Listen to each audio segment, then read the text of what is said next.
Hi guys! Welcome po sa channel na ito. Today, ipapakita po natin ang solar panel at battery na naka-install na po sa bahay namin. That was 3 years ago, and then makikita nyo po dito kung paano namin siya gamitin for everyday use. At malalaman nyo po kung may possibility nga ba na mag-zero ang bill kung sakali meron ng solar at battery ang isang bahay. So, tunghayan at panoorin po hanggang dulo para malaman nyo ang kasagutan. Tara po! Nag-start po kami lumipat dito sa bahay year 2021. And then, syempre po, pag bago kayo, sabik pa, bukas lahat ng ilaw, bukas lahat ng mga appliances, aircon dito, aircon doon, gamit ng oven, microwave, luto, may bisita, bukas lahat ng ilaw. So, ang nangyari po, yung unang bill po namin dito sa bahay, inabot po ng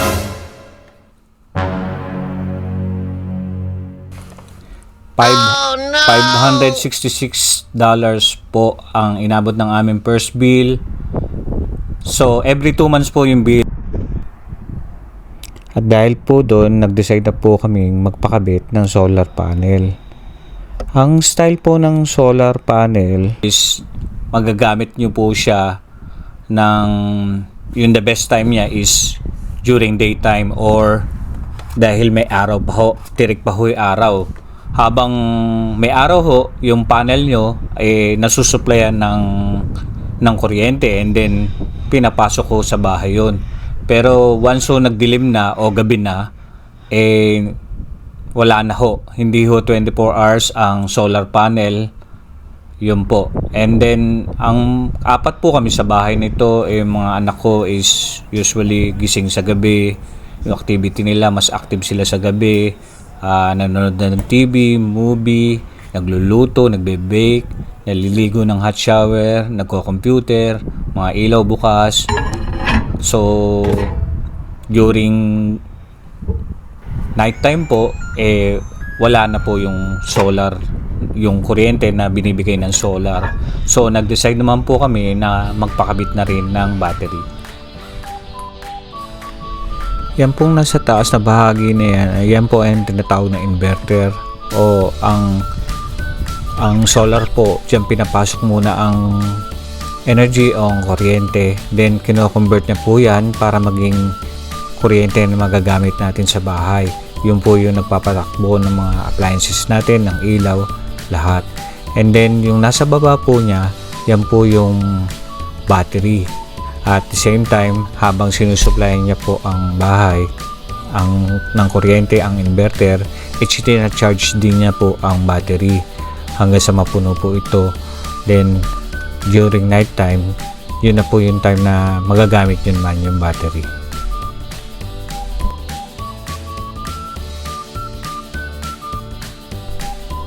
Yan naman po yung wifi niya na nagbibigay signal sa loob papunta sa inyong phone para meron po kayong application sa inyong phone, monitor niyo po ang konsumo nyo at kung meron pa ho kayong kuryente, kung paano niya siya magagamit ng maayos. Kung kukuha po kayo ng battery, hanggat maaari nasa mga 8 kilowatts po siya. Dahil ang 5 kilowatts na ino-offer na iba, medyo mababa po yun para sa akin. Kaya ako, kinuha ko po is 13 kilowatts. Pinapakita po dito na bandang alas 8 pasado ng umaga, ang charge po ng baterya is 20% lang. And then, ang pasok po ng kuryente mula sa araw 3.3 kilowatts. Then, ang konsumo niyo po is nasa 1.85 kilowatts sa loob ng bahay.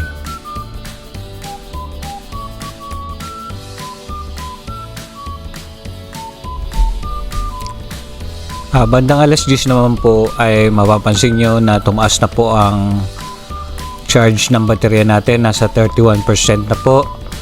At ang solar po, ibig sabihin ng tirik ng araw na papasok sa solar panel natin, tumaas na rin po sa 4.61 kilowatts kumpara kaninang alas 8 na 3.3. And then syempre po, gising na ang mga tao, tumaas na rin po ang load o yung konsumo natin sa loob ng bahay.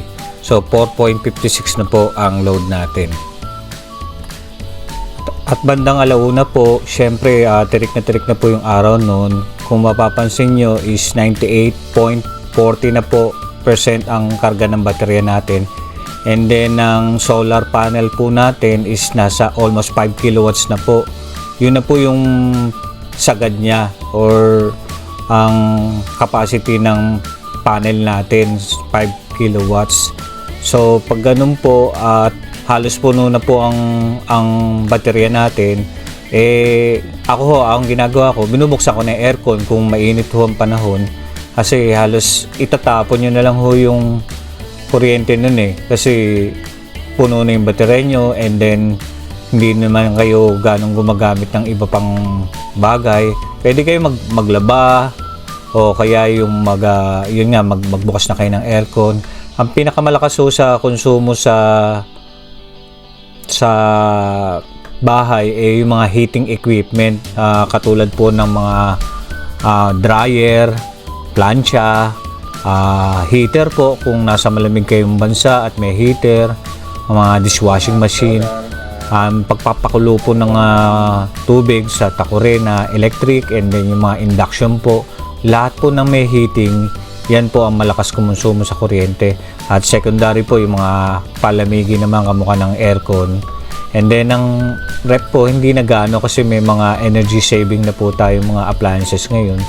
So hindi na pa katulad ng dati. Eto nga po pala yung bill namin nung nakabitan na kami ng solar pero wala pa kaming battery. Mabahagya pong bumaba ng nasa 200 na lang po higit ang aming bill sa loob po ng 2 buwan yun. And then nung nakabitan po kami ng solar, yan, may pagkakataon po na naglalaro pa rin sa mga nasa 150 hanggang 100. Pero dahil mapapansin nyo po may credit na binibigay yung gobyerno, yung nakakatulong po yun. At doon po sa mga nagtatanong po na kung yung mga nag-aabang na kung wala kami nababayaran sa kuryente, may pagkakataon po dahil nga may credit. Kung mapapansin nyo, nakalagay doon sa bill namin is no payment required.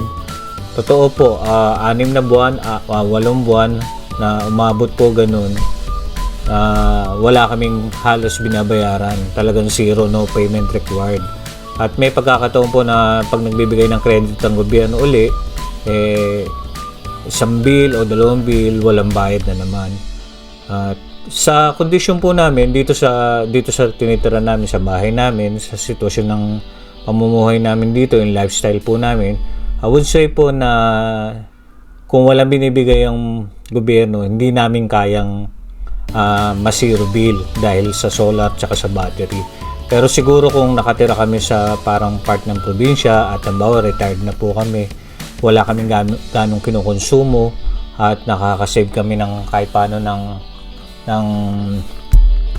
kuryente doon dahil less na po yung mga ginagamit na appliances. Siguro po kaya na mag zero bill na halos wala ka na talagang bayaran sa kuryente.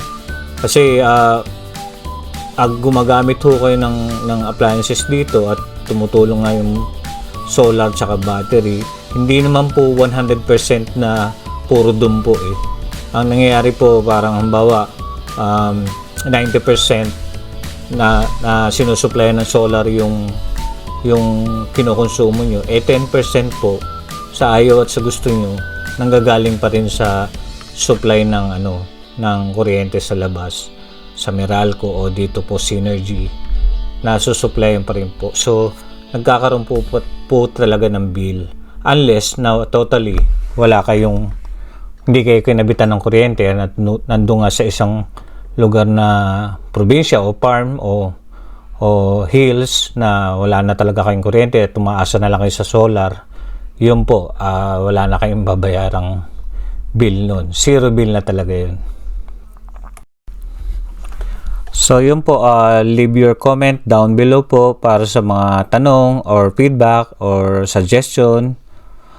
Susubukan po nating sagutin. At para din po dun sa mga nagtatanong dun sa smart light, kung saan mabibili at mga iba pang question, gagawa po tayo ng video para sagutin ng mga bagay na yun. Ayun po. Like and subscribe po sa channel na ito kung hindi pa kayo naka-subscribe, at i-share po. At maraming salamat po sa panonood dito sa channel na ito, Tropang Osi. Mabuhay po kayo.